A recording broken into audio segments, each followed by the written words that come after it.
Seria escanteio lá pela esquerda. Persson, autorizado, vem pra bola. Parte o levantamento, a bola cruzada. Claudinho entrou, o toque entrou, é gol! Gol! Gol! Gol! Valber!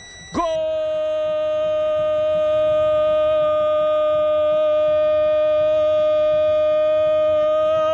Do Ituano!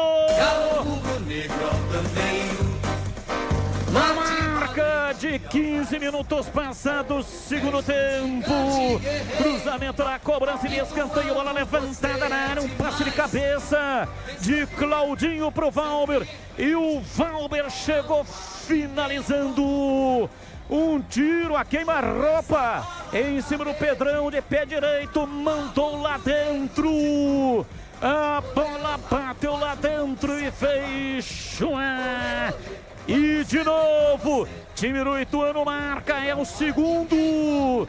Valber, camisa 4, Ituano 2, Ponte Preta 0. E o detalhe do gol é seu, Vladimir Catarino. A cobrança do escanteio foi do Eduardo Diniz dentro da área e participação dos dois zagueiros, né? O Claudinho ajeitou de cabeça e o Valber, quase que à frente ali do Pedro Rocha, chegou para concluir um apagão ponte pretano no segundo tempo. O Ituano amplia 2-0.